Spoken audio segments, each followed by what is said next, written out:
오늘 오후 시간에는 연대기 성경 공부 제49과 구약에 나타난 그리스도의 죽음의 의미 이런 내용에 대해서 함께 공부하도록 하겠습니다.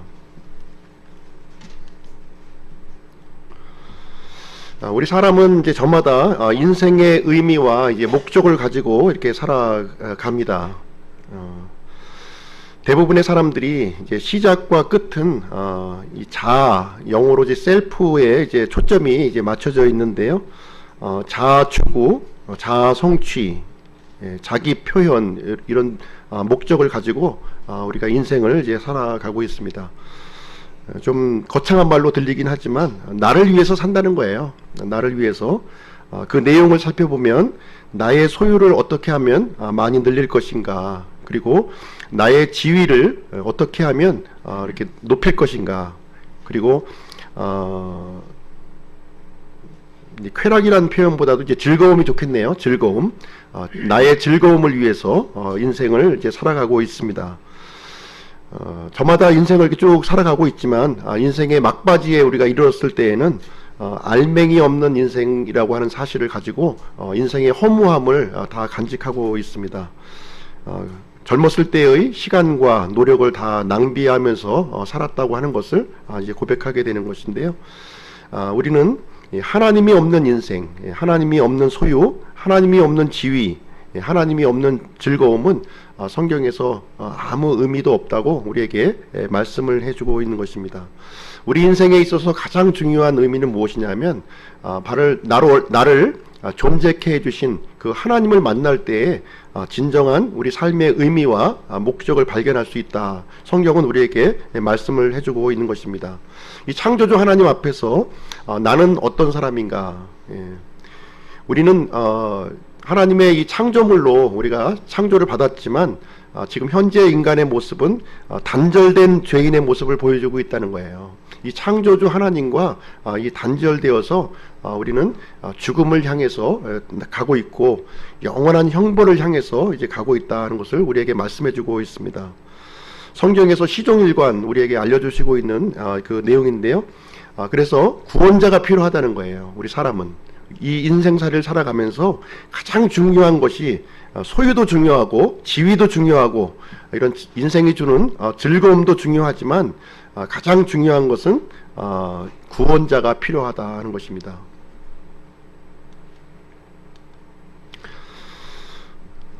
우리는 나름대로 이제 성경을 좀 많이 읽어 보셨을 텐데요. 사실 이제 우리가 갖고 있는 지식들은 조각조각의 지식들이에요. 조각조각의 지식들. 그 조각조각으로 이렇게 분산되어 있는 지식은 우리에게 유익을 주지 못한다는 것이죠.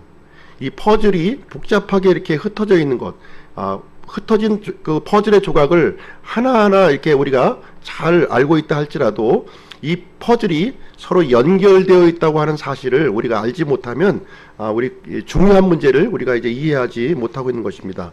그래서 가장 중요한 것은 무엇이냐면 전체라는 개념을 우리가 이해하는 것이 중요하다는 거예요. 전체라는 개념 속에서 그 안에 있는 하나하나의 퍼즐을 이해하는 것이 대단히 중요하다고 하는 것입니다.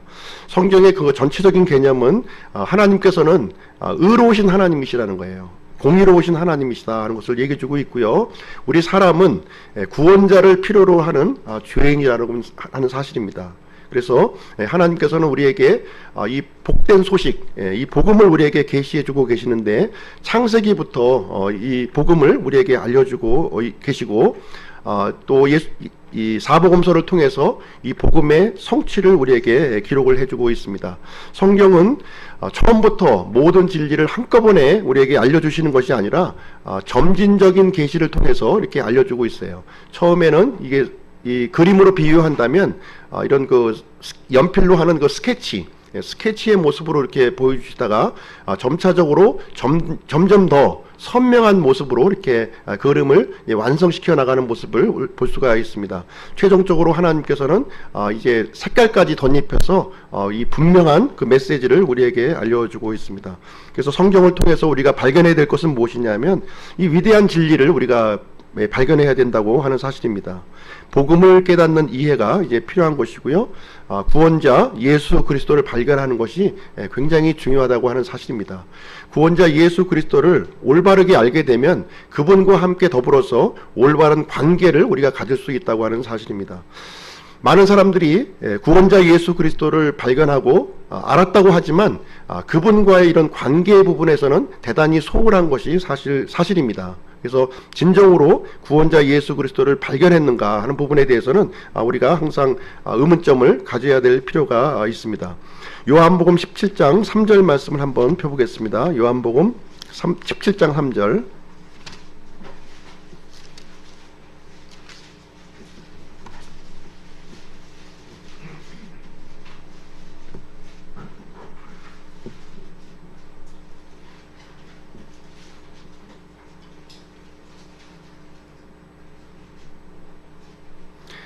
같이 읽겠습니다. 시작. 영생은 이것이니 곧 그들이 유일하신 참 하나님인 아버지와 아버지께서 보내신 자 예수 그리스도를 아는 것이니이다. 하나님께서 우리에게 허락하신 영원한 생명은 무엇이냐면 유일하신 참 하나님을 아는 거예요. 유일하신 참 하나님을 아는 것이다. 그리고 그 아버지께서 보내신 자 예수 그리스도를 아는 것이 영원한 생명이다. 이렇게 말씀을 해주고 있습니다. 구약 성경은 이제 안내 표지판과 같아요. 안내 표지판. 우리 길을 잃었을 때 이 표지판이 참 반갑죠.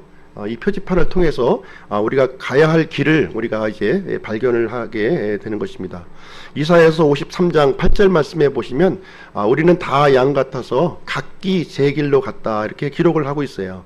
우리는 다 길을 잃은 양과 같은 그런 존재라는 거예요. 그러나 하나님께서 이 기록된 말씀, 이 성경 말씀을 우리를 주셔서 찾아올 수 있는 길, 창조주 하나님을 찾아올 수 있는 길을 우리에게 보여주셨다고 하는 사실입니다. 구약에는 많은 그 역사적인 사실들이 기록이 되어 있습니다. 이 역사적인 사실들이 하나의 사건에 초점이 맞춰져 있는데요. 그 사건이 무엇이냐면 그리스도의 죽음과 이 부활에 그 초점이 맞춰져 있다고 하는 사실이에요. 시종일관, 일관되게 이 사실을 우리에게 보여주고 있고 하나님께서는 이 사실을 우리가 분명히 알기를 이제 원한다고 하는 사실입니다. 메시아 그리스도를 보내시기 전에 미리 우리에게 보여주신 몇 가지 그림들이 있습니다. 구약 성경에 기록되어 있는 몇 가지 그림들을 오늘 내용을 통해서 함께 살펴보는 시간을 갖도록 하겠습니다. 첫 번째 그 사건인데요. 첫 번째 사건은 무엇이냐면 창세기 3장 7절에 있습니다. 창세기 3장 7절. 같이 한번 읽어보겠습니다. 창세기 3장 7절 시작. 그들 두 사람의 눈이 열림에 그들이 자기들이 벌거벗은 줄을 보는 무화과 나무 잎을 자기들을 위해 앞치마를 만들었더라. 이 내용은 이제 어떤 내용이냐면 우리의 그 첫사람 아담과 이브는 하나님 앞에 범죄를 한 거예요. 하나님 앞에 죄를 지었습니다. 이 거룩하신 하나님과 이 죄를 지은 이 죄인은 함께 할 수가 없었던 거예요. 분리가 된 모습을 보여주고 있는데요. 이 죄를 지은 인간이 가장 처음으로 행했던 일이 무엇이냐? 무화과 나무 잎으로 만든 앞치마를 해 입었다는 거예요. 무화과 나무 잎을 이렇게 엮어서 앞치마를 해 입었다. 사람 스스로 무엇인가 가리려고 했다는 거예요. 이 거룩하신 하나님으로부터 나 스스로의 이 부끄러운 모습을 가리려고 하는 노력을 제일 먼저 했다고 하는 사실이지요. 사람 스스로 만든 옷, 이 무화과 나무 잎은 하나님께서 받아주시지 않으셨어요. 사람의 이 노력의 산물, 이것을 통해서는 하나님은 받지 않으신다고 하는 사실입니다. 이 내용을 통해서 우리에게 알려주시는 것은 무엇이냐면 이 범죄한 죄인은 하나님께 이렇게 받아들여질 만한 그러한 일을 아무것도 할 수 없다고 하는 사실을 우리에게 보여주고 있는 것입니다. 나름대로 사람은 이렇게 선행을 하려고 그래요. 좋은 일을 하려고 그러고 또 봉사활동도 하고 나름대로 의로운 일을 이렇게 하려고 하지만 하나님의 이 정하신 의로운 기준 거기에는 도달하지 못한다는 거예요. 인간의 힘으로 아무리 의로운 일, 아무리 선한 일을 쌓아도 하나님의 기준에는 도달할 수 없다는 사실을 여기 무화과 나무 잎을 통해서 우리에게 알려주고 있는 것입니다. 그래서 사람의 행위는 거룩하신 하나님께는 절대로 받아들여질 수 없다는 내용의 메시지를 우리에게 주시고 있는 것입니다.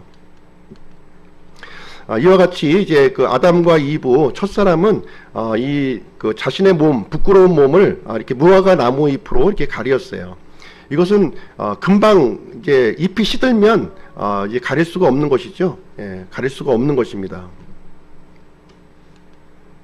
창세기 3장 21절 말씀 보실게요. 21절. 예, 같이 읽겠습니다. 시작. 주 하나님께서 또한 아담과 그의 아내에게 가죽옷을 만들어 입히시니라. 예, 사람의 힘으로 이제 하나님 앞에 나아갈 수가 없는 거예요. 그러니까 하나님께서는 하나님께 나올 수 있는 그 길을 이제 만들어 주시는 장면을 우리가 살펴볼 수가 있는데요. 무화과 나무 잎으로는 안 된다는 거예요. 그러나 하나님께서 나올 수 있는 방법을 위해서 가죽옷을 만들어서 주셨다는 겁니다. 가죽옷, 짐승의 가죽옷을 입혀 주셨다. 이것을 이제 그 오늘날 보시는 그 밍크 옷으로 생각하시면 안 됩니다. 예, 밍크 옷이 아니라 이 살아있는 짐승을 이제 가죽을 벗겨서 그 가죽으로 이제 덮어주신 거예요. 덮어주셨다. 이 가죽옷을 만들어지기 위해서는 짐승의 죽음이 이제 있었다는 거예요. 피가 흘려졌다고 하는 것을 얘기해주고 있습니다. 아담과 이브가 범죄하기 전에는 이 죽음이 없었어요. 피 흘림이 없었습니다. 그러나 이 사람의 범죄로 말미암아 이제 조용했던 이 에덴 동산에 평화가 깨지고 짐승의 죽음이 이제 발생됐다 하는 것을 얘기해주고 있습니다. 하나님께서 이렇게 가죽옷을 입혀주신 것은 무엇이냐면 이 짐승의 죽음이 있다는 것과 그리고 죄는 덮어져야 한다는 거예요. 죄가 덮어지지 않고서는 하나님 앞에 나올 수 있는 길은 전혀 없다. 이 얘기를 우리에게 알려주고 있는 것입니다. 그래서 우리가 하나님께, 거룩하신 하나님께 받아들여지기 위해서는 어떻게 해야 되느냐. 우리 스스로 하나님과 분리된 죄인이라고 하는 사실을 인정해야 된다는 거예요. 내가 하나님과 분리되었다는 사실을 모른다면 하나님 앞에 나갈 수가 없는 것이죠. 그리고 나 자신의 스스로의 노력을 내려놓는 겁니다. 하나님 앞에서 나의 그 이런 어떤 행위로도 하나님을 만족시킬 수 없다는 사실을 우리가 이제 인정을 해야 되는 것입니다. 그 다음에 하나님께서 이렇게 우리를 위해서 마련해 놓으신 그 길을 내가 받아들이는 거예요. 하나님의 공로를 받아들이는 겁니다. 나의 이 행위를 내려놓고 하나님께서 마련해 놓으신 그 공로를 받아들이는 것이다. 그래서 우리가 구원자 예수 그리스도를 믿는 것은 아담과 이브가 이렇게 가죽옷을 입는 것, 하나님께서 친히 마련해 주신 가죽옷을 입는 것과 같다, 이렇게 말씀을 드릴 수가 있습니다. 그래서 아담과 이브의 그 죄로 말미암아 죄 없는 짐승이 이제 죽임을 당했고 피가 흘렸다고 하는 사실을 이 사실을 통해서 우리에게 알려주고 있는 것입니다. 자, 두 번째 사건 한번 살펴보도록 할게요. 창세기 4장입니다. 창세기 4장 1절부터 5절까지 말씀 살펴보겠습니다. 같이 읽어보시죠. 시작. 아담이 자기 아내 이브를 알매 그녀가 수태하여 가인을 낳고 이르되 내가 주로부터 남자를 얻었다 하니라.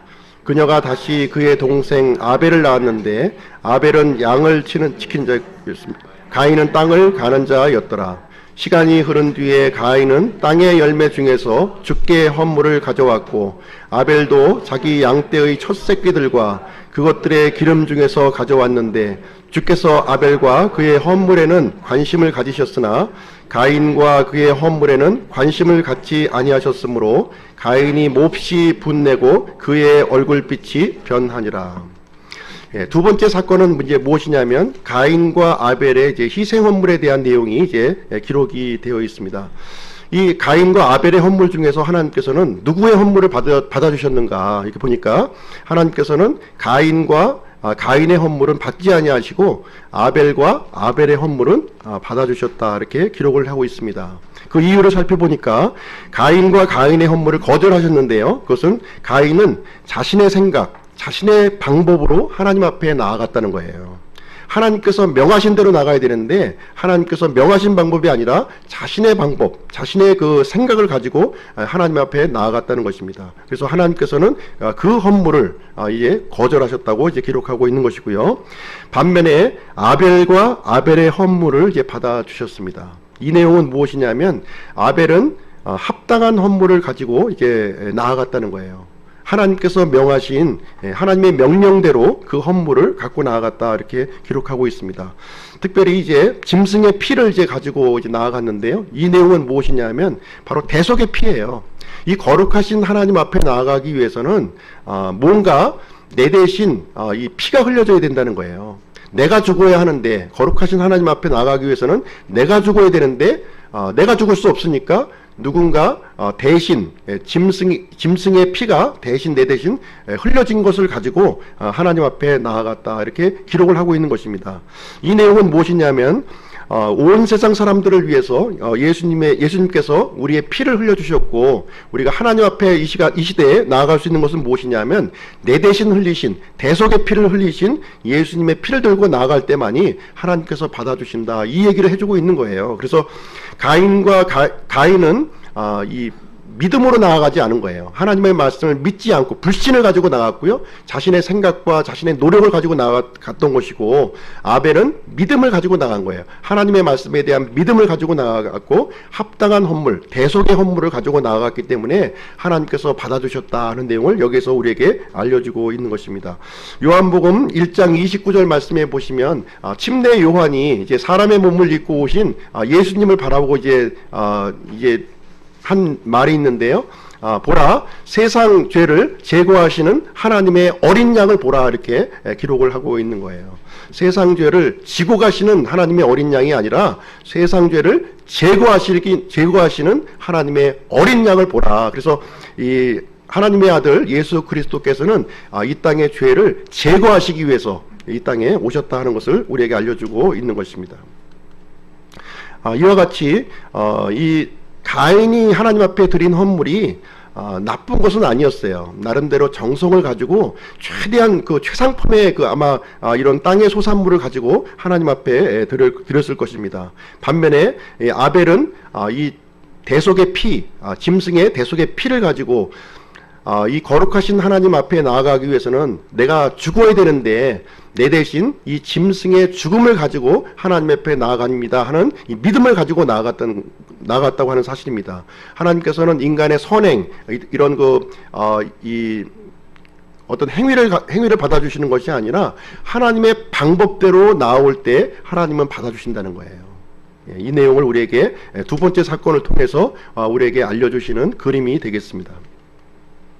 자, 세 번째 사건을 좀 말씀드리도록 하겠습니다. 세 번째 사건. 이 세 번째 사건은 노아의 방주에 대한 내용입니다. 창세기 6장 한번 보실게요. 창세기 6장. 5절로 8절까지 말씀 한번 보겠습니다. 5절로 8절. 6장 5절로 8절.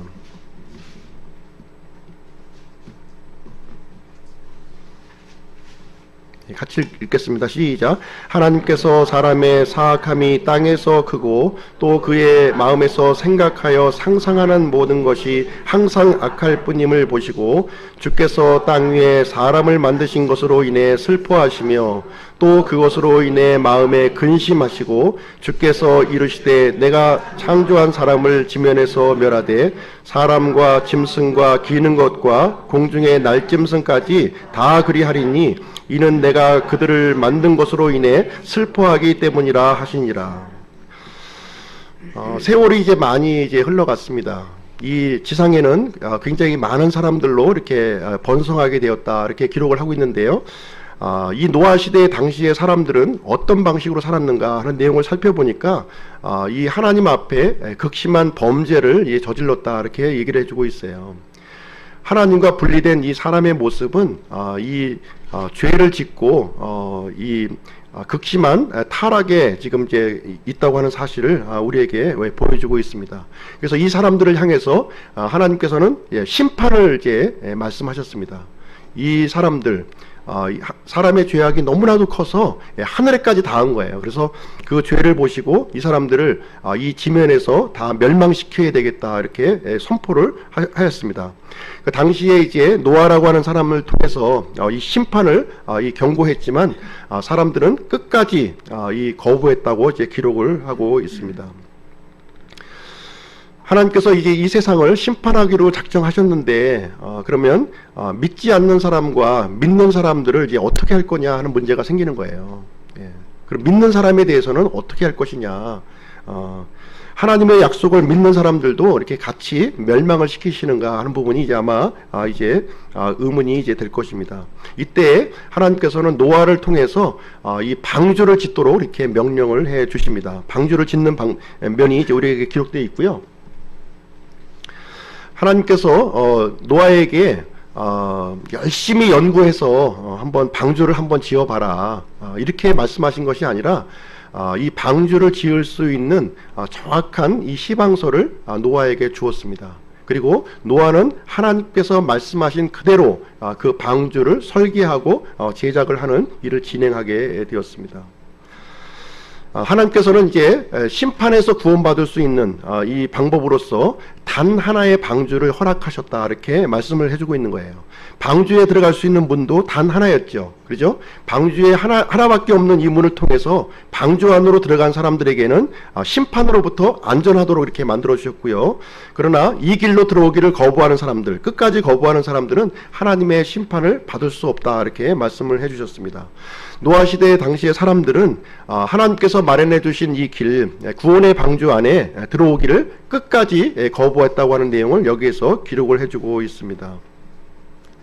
그 결과 이 노아의 가족들 8명만 이 심판에서 구출을 받았고 나머지 모든 이 사람들과 생명체들은 하나님의 심판을 받았다 하는 것을 우리에게 알려주고 있습니다. 이 시대에도 하나님께서 유일한 구원의 방도를 우리에게 마련해 주셨는데요. 노아 시대에 이렇게 방주를 이제 짓도록 하신 것처럼 이 시대에는 그 아들 예수 그리스도를 우리에게 보내주셔서 하나님 앞으로 나아올 수 있는 길을 우리에게 마련해 주셨습니다. 요한복음 14장 말씀을 한번 읽어보겠습니다. 요한복음 14장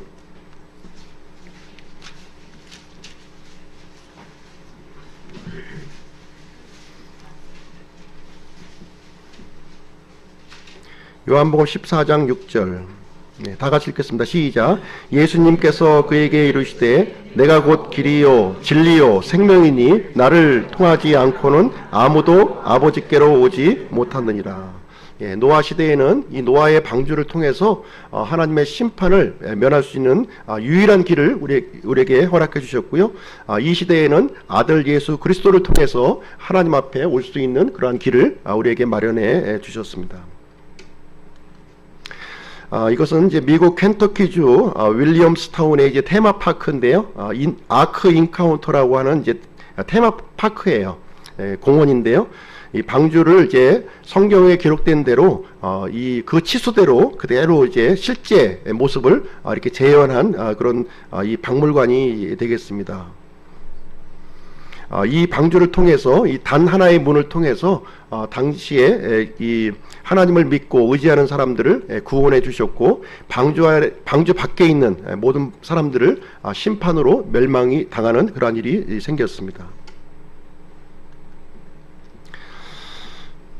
다음 사건은 무엇이냐면 유월절 양의 피라고 하는 사건입니다. 유월절 양의 피. 이 내용은 이제 어떤 내용이냐면 이스라엘 백성들이 400년간 이집트 땅에서 종살이하는 내용이 이제 기록이 되어 있습니다.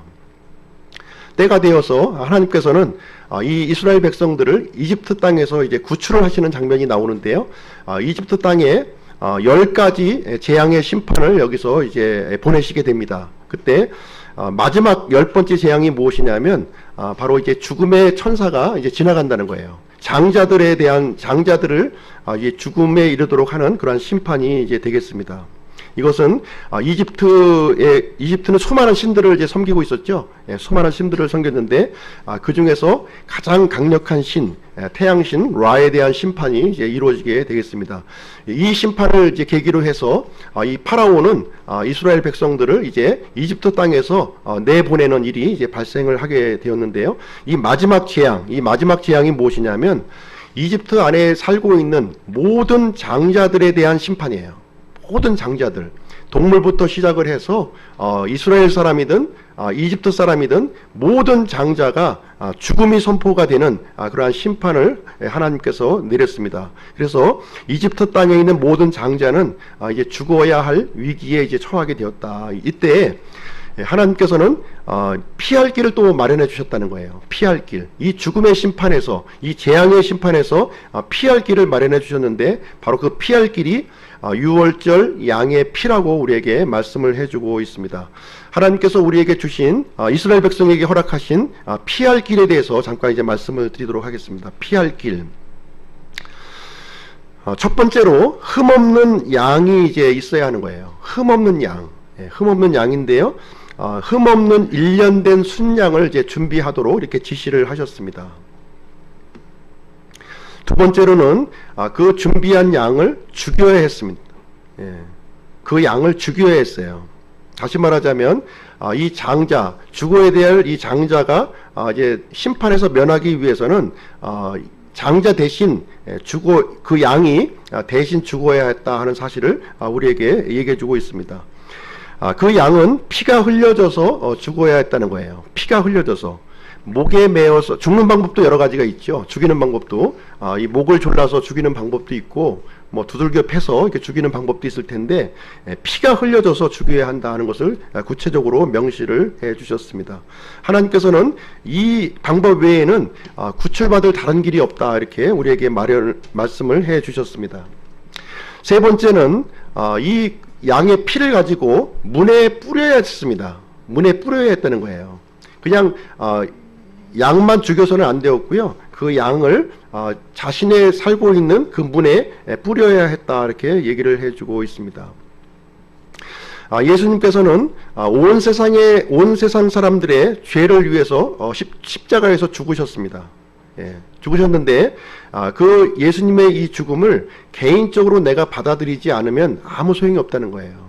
마찬가지로 이스라엘 백성들도 하나님께서 준비하신 양을 잡았고 양을 또 이렇게 죽였지만 그 양의 피를 가지고 내 집 문에 이렇게 뿌리지 않으면 아무 상관이 없다는 거예요. 내 집 문에 뿌려야 한다는 것을 얘기를 해주고 있습니다. 이 내용은 무슨 얘기냐면 개인적으로 내가 적용을 해야 된다는 거예요. 하나님께서 마련해 주신 이 구원의 길을 개인적으로 내가 적용을 해야 된다. 이 얘기를 해주고 있는 것입니다.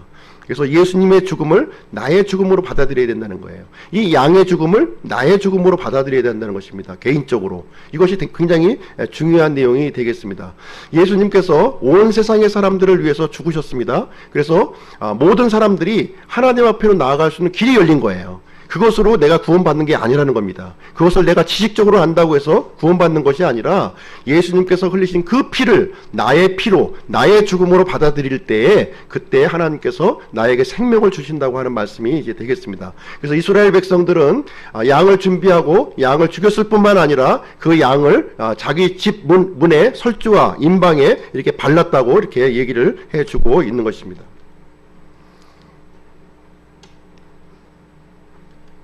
결과적으로요, 이 하나님의 말씀에, 약속의 말씀에 이렇게 믿음으로 이렇게 반응한 사람들, 이 이스라엘 장자들은 아무도 죽지 않았다는 거예요. 아무도 죽지 않았어요.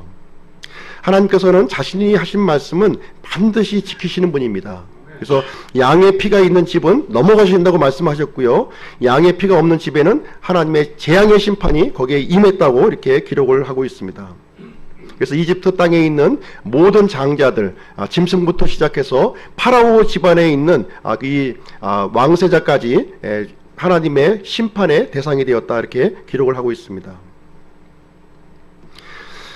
이 사건을 통해서 우리에게 알려주시는 내용은 무엇이냐면 예수 그리스도를 믿는 모든 사람은 우리가 영원한 생명을 얻는다고 하는 사실입니다. 예수 그리스도께서 십자가에서 흘리신 피, 그 피를 내 양심의 문에 이렇게 뿌려진 사람이 구원을 받는다고 하는 사실이에요. 예수님께서 죽으셨다고 해서 온 세상의 모든 사람의 죄가 다 없어지는 것은 아닙니다. 그것을 내가 스스로 내 양심의 문에 그 예수 그리스도의 피를 뿌려졌을 때 나에게 구원이 임한다고 우리에게 말씀을 해주고 있습니다. 예, 다음 사건을 또 말씀드리도록 하겠습니다. 다음 사건은 이제 성막에 그려진 이제 사건인데요. 긍휼의 자리에 뿌려진 피입니다. 긍휼의 자리에 뿌려진 피. 한번 기억을 한번 되살려 한번 보도록 하겠습니다. 이집트의 종이었던 이스라엘 백성들을 하나님께서는 이제 구출하셨습니다. 이스라엘 백성들을 어디로 인도하셨냐면 시내산으로 이렇게 인도를 해 주셨습니다. 시내산에서 모세를 통하여 이스라엘 백성들에게 10계명을 포함한 율법을 이렇게 보내주셨습니다. 하나님께서 10계명을 주신 목적이 무엇이냐? 물론 이제 이스라엘의 그 헌법으로 이렇게 허락을 해주셨지만 이 10계명을 통해서 이스라엘 백성들이 분명히 알아야 될 사항이 있었는데 그것은 무엇이냐면은 하나님 앞에서 모든 사람들이 죄인이라는 사실이에요. 하나님 앞에서 모든 사람이 죄인이라는 사실을 알려주시기 위해서 이 율법을 허락을 해 주셨습니다. 그래서 모든 사람이 죽음의 저주 아래에 있는 죄인이다. 모든 사람은 하나님의 심판을 받고 죽어야 한다는 사실을 이 율법을 통해서 우리에게 말씀을 해 주시고 있습니다. 이 하나님의 엄중한 심판, 엄중한 이 저주 속에서 하나님께서는 피할 길을 마련해 주셨는데요. 그 피할 장소가 어디냐면 바로 성막이에요. 성막을 허락해 주신 거예요. 그래서 성막을 통해서 이 자신의 백성을 만나시고 그들의 죄를 용서해 주시겠다 이렇게 말씀을 해주고 있습니다. 그래서 성막의 용도, 이 광야 40년 동안 이 성막이 이스라엘 백성 한가운데 이렇게 있었는데요. 이 성막의 용도는 무엇이냐면 바로 예배의 장소였다는 거예요. 이스라엘 백성들이 하나님께 예배를 드릴 수 있는 예배의 장소였다. 그리고 이 성막은 속죄의 장소였다는 거예요. 거룩하신 하나님 앞에 나아가기 위해서 죄를 속죄함을 받는 그런 장소였다 이렇게 말씀을 해주고 있습니다.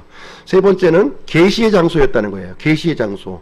하나님께서 이 성막을 통해서 이스라엘 백성들에게 말씀하셨다는 거예요. 자신의 뜻, 자신의 생각들을 이 성막을 통해서 말씀을 해주셨습니다.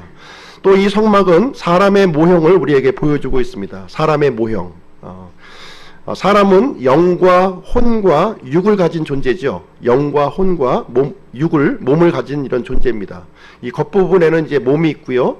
이 안에 혼이 있고 혼 안에 이렇게 영이 이렇게 자리를 잡고 있습니다. 이 성막도 그런 구조로 이렇게 되어 있다고 하는 사실을 이제 말해주고 있는 것입니다. 성막은 맨 바깥 부분에 이제 울타리가 채워져 있어요. 흰색 울타리가 쳐져 있습니다. 그것은 바로 사람의 몸을 이제 의미하고 있는 것이고요. 그 안으로 이제 들어가게 되면 이제 번제단과 또 하나님을 섬길 수 있는 많은 이 성막의 기구들이 이제 거기에 있습니다. 이 부분이 바로 혼에 대한 영역을 우리에게 말해주고 있습니다. 그리고 이 성막은 이 두 개의 이 방으로 이제 구성이 되어 있는데요. 성소와 이제 지성소가 있습니다. 제일 안쪽에 있는 방, 하나님께서 임재하시는 그 방은 바로 이제 우리의 영에 해당되는 이제 부분이다 이렇게 이제 말씀을 하고 있는데요. 그래서 이 성막은 사람의 이런 모형을 이제 갖고 있다 이렇게 말씀을 하고 있습니다. 그래서 이스라엘 백성들 진중에 한가운데 있으면서 하나님을 예배하고 자신의 죄를 이렇게 깨끗함을 받고 또 하나님의 말씀을 이렇게 받는 그런 소중한 장소로서 이스라엘 백성과 이제 함께 이렇게 하셨습니다. 자, 오늘 제 내용은 무엇이냐면 바로 이제 이 성막 중에서 가장 안쪽 방에 있었던 곳에는 긍휼의 자리라는 곳이 있습니다. 긍휼의 자리. 우리 이제 개역 성경에는 속죄소로 이제 언급이 되어 있는데요. 이 긍휼의 자리에 대해서 잠깐 이제 말씀을 드리도록 하겠습니다. 이 긍휼의 자리는 성막의 가장 안쪽 방, 거기 우리의 영에 해당되는 그 부분에 이제 위치하고 있었습니다. 이 안에는 언약궤가 있었어요. 언약궤가 있었고요. 언약궤 위에는 이 두 그룹이 날개를 서로 이제 마주 보면서 이렇게 펴 있는 그런 장소가 있었습니다. 언약궤 위에 있는 장소, 그 두 그룹이 날개를 펴고 바라보고 있는 그 장소가 바로 이제 긍휼의 자리다 이렇게 소개를 해주고 있는데요. 이 장소에 이스라엘 백성의 그 대제사장이 짐승의 피를 들고서 이 안으로 이제 들어갔습니다. 이 안에는 아무도 들어갈 수가 없는 거예요. 하나님의 거룩하신 그 영광이 있었기 때문에 죄인된 사람은 이 안에 들어갈 수가 없습니다. 단 한 사람만이 이제 들어갈 수 있었는데 대제사장만이 1년에 한 차례 여기에 허용이 되었고요. 짐승의 피를 가지고 이 안으로 이제 들어갔다 이렇게 기록을 하고 있습니다. 짐승의 피는 사람의 죄를 이제 완전히 제거할 수는 없죠. 그래서 이스라엘 백성들은 성막이 존재하는 한, 성전이 존재하는 한 1년에 한 차례씩 매해 반복적으로 자신의 죄를 이렇게 제거하기 위해서, 자신의 죄를 이렇게 덮기 위해서 지성소 안으로 들어가는 일을 반복적으로 이렇게 진행을 하였습니다. 이 사실을 통해서 짐승의 희생물을 통해서 반복적으로 죄를 덮어지는 것이 아닌 이제 완전히 사람들의 죄를 제거해 주실 그리스도 메시아를 이스라엘 백성들은 기다리는 그런 믿음을 이제 갖게 되었습니다. 그래서 긍휼의 자리에 뿌려진 이 피를 통해서 앞으로 하나님께서 보내주실 이 예수 그리스도 메시아의 예표의 그림을 우리에게 알려주시고 있는 내용이 되겠습니다. 성막의 모형을 보시면 이제 이와 같은 형식으로 이제 되어 있는데요. 맨 바깥쪽에는 이렇게 현수막 울타리가 이렇게 쳐져 있는 거예요. 약 한 2.25m 정도 높이기 때문에 사람이 이렇게 좀 이렇게 아무리 이렇게 좀 해도 이 안쪽을 볼 수가 없는 거죠. 예, 겉에서 볼 때는 이 현수막만을 이렇게 볼 수가 있었습니다. 그 안에 들어가면은 이제 번제단이 있고 물두멍이 있고 그리고 성막이 있었는데 성막에는 성소와 지성소로 이렇게 나누어져 있다 이렇게 말씀을 드렸습니다. 이 성막은 좀 약간 높아요. 한 4.5m 정도 이제 높이로 이제 구성이 되어 있었고요. 이런 형식으로 이제 이스라엘 백성들은 하나님과 거룩하신 하나님과 교제하면서 자신의 죄를 이렇게 또 용서받는 그러한 일이 이 성막에서 이루어졌다고 말씀하고 있습니다. 지성소와 성소 사이에는 휘장이 이제 가로막혀 있습니다. 휘장, 아주 두꺼운 휘장인데요. 약 한 10cm 정도 되어 있는 아주 두꺼운 휘장이에요. 그래서 사람의 힘으로는 찢어질 수가 없는 그 휘장으로 성소와 지성소가 이렇게 나뉘어져 있었습니다. 근데 이 휘장을 바로 이제 예수 그리스도의 몸이라고 우리에게 말씀을 해주고 있고요. 예수님께서 십자가에서 이렇게 죽으실 때 자신의 몸이 찢겨지실 때 이 성막의 휘장이 위에서부터 아래로 찢으셨다 하는 것을 우리에게 알려주고 있습니다. 밑에서부터 위로 이렇게 찢어진 것이 아니라 위에서부터 아래로 이렇게 찢어진 거예요. 그것은 하나님께서 친히 찢으셨다고 하는 말씀이 되겠습니다. 예수 그리스도의 몸이 이렇게 찢겨지시면서 성막의 휘장이 찢겨지게 되었고 사람의 죄의 대가가 십자가 위에서 완전히 치러졌다고 하는 사실을 얘기를 해주고 있습니다. 우리는 이제 지성소 안에 아무나 들어갈 수가 없었죠. 죄인된 우리는 아무나 들어갈 수가 없었습니다. 그러나 이제는 성막의 이 휘장이 이제 찢어짐으로 말미암아 누구든지 예수 그리스도의 피를 통해서 지성소 안으로 들어갈 수 있게 되었다 하는 사실을 우리에게 보여주고 있습니다. 성막의 휘장의 그림이 바로 이와 같은 식으로 이 그룹이 이렇게 수놓아져 있고요. 아주 두꺼운 천으로 이제 가려져 있는 거예요. 사람은 이 휘장을 통해서 우리가 알 수 있는 것은 무엇이냐면 거룩하신 하나님과 우리가 분리가 되었다. 죄인된 모습으로 이 휘장 안으로 접근할 수 없다고 하는 사실을 우리에게 보여주고 있는 거예요. 짐승의 피를 통해서 일시적으로 들어갈 수 있는 길을 열어주셨지만 이제 예수 그리스도의 이 피를 통해서 이제 누구든지 이 예수 그리스도의 피를 가지고 지성소 안으로 하나님의 은혜의 왕자로 담대히 나아갈 수 있는 그런 길을 우리에게 열어주셨다고 말씀하고 있는 것입니다. 히브리서 9장 7절 말씀 한번 보겠습니다. 히브리서 9장 7절.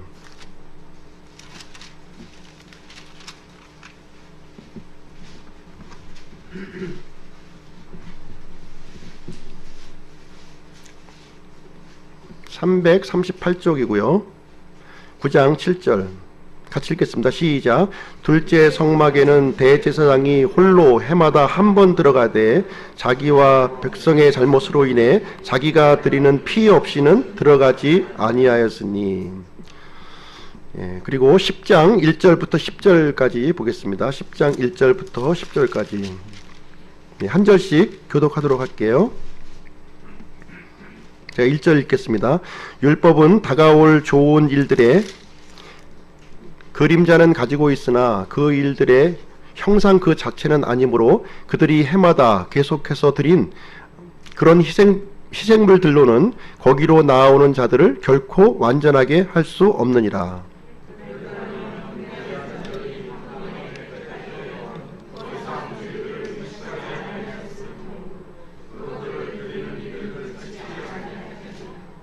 그러나 그 희생물들에는 해마다 죄들을 다시 생각나게 하는 것이 있나니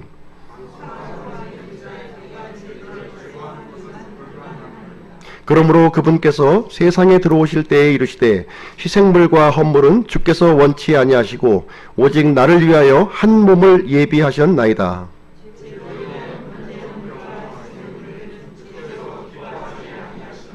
그때 내가 말하기를 오 하나님이여 보시옵소서 두루마리 책에 나에 대해 기록된 바와 같이 내가 주의 뜻을 행하러 오나이다 하였나이다 하시느니라.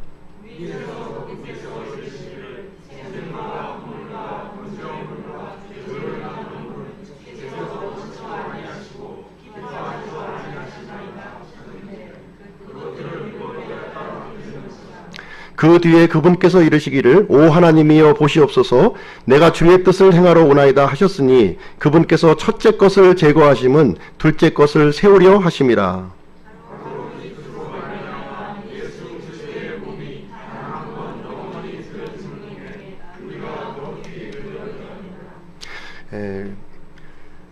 메시아 그리스도께서 오시기 전에는 이스라엘 백성들은 반복적으로 이 짐승의 피를 가지고 매해 반복적으로 이렇게 들어가야만 했어요. 자신의 죄를 이렇게 덮기 위해서 거룩하신 하나님과 이렇게 함께하기 위해서 반복적으로 짐승의 이 피를 들고 이렇게 들어갔습니다. 이것은 일시적인 처방이었어요. 일시적으로 이 죄를 덮어주는 거였습니다. 그러나 그 아들 예수 그리스도께서 이 땅에 오셔서 자신을 하나님 앞에 희생원물로 드리심으로 말미암아 우리 사람들의 모든 죄를 완전히 영원히 단번에 제거해 주셨다 이렇게 기록하고 있는 거예요. 그래서 누구든지 예수 그리스도의 피를 의지하면 이제 거룩하신 하나님 앞에 나아갈 수 있다 이렇게 말씀을 해주고 있는 것입니다.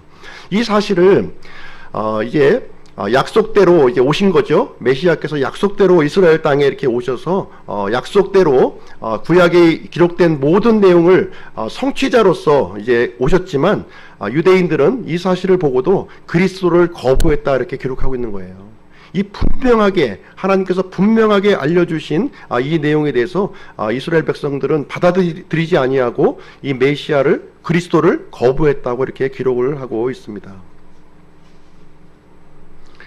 예수님의 피가 이 십자가의 그 희생 업무를 통해서 완전히 다 치루어졌지만 여전히 지금도 이스라엘 백성들은 예수님의 이 단번 속죄를 믿지 않고 있습니다.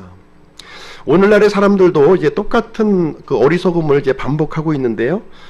오늘날에 이제 우리는 예수님께서 십자가에서 죽으신 그 사건 이후에 우리가 살고 있습니다. 예수님께서 성경 기록대로 희생원물이 되어주셔서 인류의 모든 죄를 제거해 주셨지만 여전히 이 많은 사람들이 이 사실을 믿지 않고 받아들이지 않고 있다고 기록을 하고 있습니다. 우리가 구원받는 방법은 무엇이냐면 우리의 행위를 통해서 하나님 앞에 나아가는 것이 아니라 하나님께서 우리를 위해서 이루신 일, 그것을 믿음으로 우리가 나아가는 거예요. 하나님께서 이루신 공로를 가지고 우리가 하나님 앞에 나아가는 것이지 우리의 노력과 어떤 행위를 가지고 나아가는 것이 아니다 이렇게 말씀을 하고 있습니다. 그럼에도 불구하고 많은 사람들이 하나님께서 이 믿음이라는 방법 대신에 자신의 노력을 가지고 이렇게 구원하려고 애를 쓰는 그러한 모습을 우리는 이제 발견하고 있는 것입니다.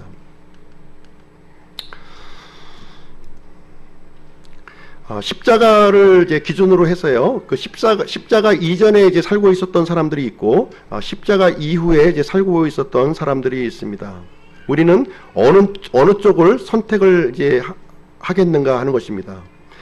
나 스스로 구원을 할 수 있다고 주장합니까? 아니면 십자가에서 이루신 그 일을 믿겠습니까? 하는 내용입니다. 십자가 사건 이전에는 하나님께서 미래에 메시아를 보내주시겠다고 하는 하나님의 말씀을 믿었던 사람들이 구원을 받았습니다. 이것은 예를 들면 약소고음과 같은 거예요. 약소고음을 들고 믿었던 겁니다. 그리고 십자가 그 사건 당시에 죄인을 위해 예수님의 죽으심을 눈으로 보고 믿은 사람들이 있다고 하는 사실입니다. 눈으로 보고 믿은 사람들. 그리고 십자가 사건 이후에는 이 과거의 일이죠. 과거에 예수님께서 죄인들을 위한 예수님의 죽음이 있었음을 믿은 사람들, 이 사람들이 이제 구원을 받게 된다, 이렇게 얘기를 하고 있습니다. 하나님께서는 십자가 사건 전이나 후나 상관이 없이 일관되게 하나님께서 우리 사람들에게 요구하는 것은 무엇이냐면 바로 믿음이에요. 하나님께서 이게 만들어 놓으신, 하나님께서 준비해 놓으신 길을 내가 믿음으로 받아들이는 사람은 구원을 받는 것이고, 믿음으로 받아들이기를 거부하는 사람들은 이제 구원을 받지 못한다고 하는 사실을 시종일관 우리에게 알려주고 있는 것입니다. 이 시대에 이제 우리가 구원을 받을 수 있는 유일한 방법은 무엇이냐면 죄사함을 위해서 단번에 이루신 이 영원한 헌물을 내가 믿음으로 받아들이느냐 받아들이지 않느냐를 가지고 하나님께서는 판단하신다고 하는 말씀이 되겠습니다. 예수님께서 이제 십자가의 죽으심으로 말미암아 이제 복음을 우리에게 마련해 주셨어요. 복음은 이제 영어로 이제 굿뉴스죠. 복된 소식을 우리에게 마련을 해 주셨습니다. 이 복된 소식은 예수님의 이 피를 통해서 이루어진 공로가 되겠습니다. 이 아들 하나님 대신 아들 하나님께서 자신의 피를 흘리시고 희생하심으로 말미암아 우리에게 마련해 주신 내용이 되겠습니다. 하나님의 약속의 말씀을 믿었던 구약 사람들이 이제 있습니다. 아브라함, 모세, 다윗, 이런 사람들이 이제 있었고요. 또 예수님과 동시대에 이렇게 살았던 사람들, 마태, 마가, 누가, 요한 등과 같은 그런 사람들이 이제 있었습니다. 그리고 십자가 사건 이후에 모든 시대의 사람들은 자기들을 위해 주 예수님께서 어떤 일을 하셨는지 이제 알게 되었고요. 그분을 개인의 구원자로 믿으면 우리가 죄를 용서함을 받게 된다, 이렇게 말씀을 해주고 있습니다. 자, 그럼 오늘 이제 질문과 대답을 통해서 오늘 배운 내용을 한번 복습을 좀 한번 해보도록 하겠습니다. 구약 성경을 안내 표지판과 같다는 이유는 무엇인가요? 구약 성경에 기록된 많은 역사적 사건들이 주 예수님의 탄생, 죽으심, 붙이시고 부활하신 내용을 나타내고 있기 때문입니다. 그래서 우리는 구약 성경을 통해서도 이렇게 하나님께서 우리를 위해서 마련해 놓으신 구원자를 우리가 발견할 수가 있다고 하는 사실입니다. 아담과 이브가 죄를 범한 후 자신들이 벗었음을 깨닫고 취한 행동은 무엇인가요? 무화과 나무 잎으로 앞치마를 이렇게 해 입었습니다. 하나님께서는 아담과 이브가 스스로 만든 옷을 보시고 어떻게 하셨나요? 그들이 만든 옷을 인정하지 않으셨습니다. 그래서 손수, 짐승을 죽여서 그 가죽 옷을 만들어 입혀 주셨습니다.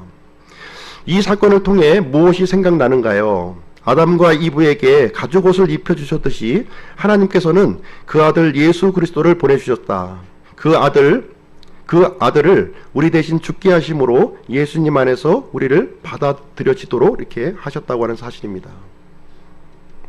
가죽 옷을 통해서 메시아 예수 그리스도의 이 아름다운 그림을 우리에게 미리 이렇게 보여주신 것입니다. 그렇다면 여러분은 하나님께 어떻게 받아들여 줄 수 있나요? 나는 어찌할 수 없는 죄인이다. 내 스스로 선을 행하는 것을 가지고는 하나님께 받아들여질 수 없다.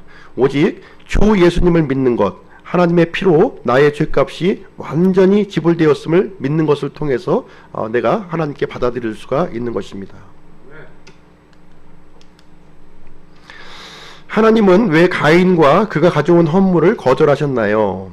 가인은 하나님께서 명하신 방법을 따르지 않았다는 거예요. 자기 생각과 자기 방법으로 나왔다는 것입니다.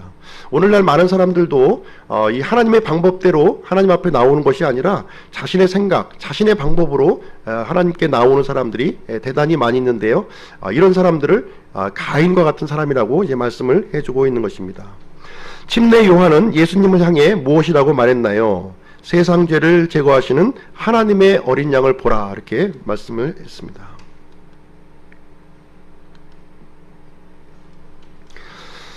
하나님께서 노아에게 방주의 문을 몇 개 만들라고 하셨나요? 하나님의 지시대로 방주를 제작했고요. 방주에 들어가는 문은 단 하나의 문을 만들었습니다. 방주 안으로 들어가는 문이 어떻게 주 예수님을 가리키고 있나요? 방주 안으로 들어가는 문은 하나님의 심판에서 탈출할 수 있는 유일한 문이다. 주 예수님만이 영원한 생명으로 들어가게 하는 유일한 문이시다, 이렇게 말씀을 해주고 있습니다. 방주 안에 하나의 문을 통해서 우리가 들어갔듯이 예수 그리스도라고 하는 하나의 문을 통해서 우리는 하나님께 받아들일 수가 있는 것이고요. 우리는 심판에서 벗어날 수 있다고 우리에게 가르쳐주고 있는 것입니다. 하나님께서 이스라엘 백성들의 장자를 구하실 때 어떤 종류의 양을 택하라고 하셨나요? 흠없고 완전한 일련된 순양을 준비하라고 했습니다. 이 순양은 바로 앞으로 오실 메시아 예수 그리스도를 예표하고 있습니다. 흠없고 완전한 순양이 어떻게 예수님을 연상하고 있나요? 이 땅에 오신 예수님은 죄 없이 출생하셨고요. 죄 없는 삶을 사셨고요. 결국 죄 없는 몸으로 죄의 대가로 하나님 앞에 이렇게 바쳐지셨습니다. 만약 그 순양이 죽지 않았다면 이스라엘 백성들의 장자는 구원받았을까요? 구원받지 못했습니다. 그래서 예수 그리스도의 이 죽음을 통해서 우리가 구원받을 수 있는 길이 열려졌다고 하는 사실입니다. 만약 예수님께서 우리를 위해 죽지 않으셨다 해도 우리의 죄로 인한 하나님의 형벌로부터 구원받을 다른 방법이 있지 않을까요? 없습니다. 우리 죄의 대가로 주 예수님께서 피를 흘려주시는 일이 반드시 필요했고요. 그렇지 않았다면 우리는 죄와 영원한 형벌에서 구원받을 수 있는 길은 없었던 것입니다. 그것이 유일한 방법이기 때문에 아들 하나님께서 사람의 몸을 입고 이 땅에 오셨다, 이렇게 성경은 우리에게 가르쳐주고 있는 것입니다. 이스라엘의 장자가 죽지 않으려면 그 양의 피를 취한 후에 또 어떤 일을 해야 했나요? 그 피를 문의 설주와 임방에 뿌려야 했다고 하는 사실입니다. 역시 마찬가지로 예수님께서 십자가에서 죽으셨지만 그 피를 나에게 개인적으로 적용하지 않는다면 나에게 구원이 이루어지지 않는다고 하는 사실이에요. 이 일은 우리에게 무엇을 생각나게 하나요? 만약 우리가 죄의 형벌로부터 구원받으려면 어떤 일을 해야 하나요? 예수님께서 약속의 구원자요, 또 하나님께서 십자가에서 죽으신 일이 바로 우리들 하나하나를 위한 것임을 믿어야 한다는 것입니다. 죽음의 천사가 그 양의 피가 뿌려져 있는 집의 장자들을 죽였나요? 아니죠. 죽음의 천사는 집을 이게 넘어갔습니다. 그래서 유월절이라고 하는 겁니다. 유월절. 6월달에 이제 절기가 아니라 유월절. 이제 피를 보고 죽음의 천사가 넘어갔다고 하는 것을 얘기해주고 있는 것입니다. 죄를 위한 희생 헌물이 왜 지금은 불필요하게 되었나요? 짐승의 희생 헌물은 이제 더 이상 드려질 필요가 없는 것이죠. 왜냐하면 예수님께서 죄를 위한 대가를 모두 치르셨기 때문입니다. 더 이상 짐승의 헌물로 하나님 앞에 들어갈 필요는 없는 것이고요. 이제는 십자가에서 흘리신 예수님의 피만 틀고 우리가 나아가면 되는 것입니다. 자, 간증을 이제 짤막한 건데요. 읽어보시고 오늘 내용 마치도록 이렇게 하겠습니다. 저는 하나님의 모든 말씀을 들었습니다. 이제는 제가 죄인이고 주 예수님께서 저를 위해 죽으신 것을 믿습니다. 저는 예수님이 저의 모든 죄값을 다 치르셨기 때문에 제가 영생을 얻게 되었음을 잘 압니다. 저는 예수님이 죽으신 것은 저만을 위한 것이 아니라 우리 모두를 위한 것임을 알고 있습니다. 그래서 만약 여러분이 예수님을 믿고 예수님께서 여러분의 죄값을 치르기 위해 죽으셨음을 받아들이면 하나님은 여러분을 용서하시고 여러분에게 영원한 생명을 주십니다. 하나님께서 제게 해주신 것과 같이 똑같이 말입니다. 네. 그래서 오늘 이 49가 내용을 이제 다 마쳤고요. 다음 주는 이제 마지막 과가 되겠습니다. 죽음으로부터 부활하신 예수님이란 내용을 가지고 연대기 성경 공부 장장 한 1년 3개월 정도의 이제 과정을 이제 끌고 왔는데 마지막 과를 이제 남겨놓고 있습니다. 네, 제가 기도하고 마치도록 하겠습니다.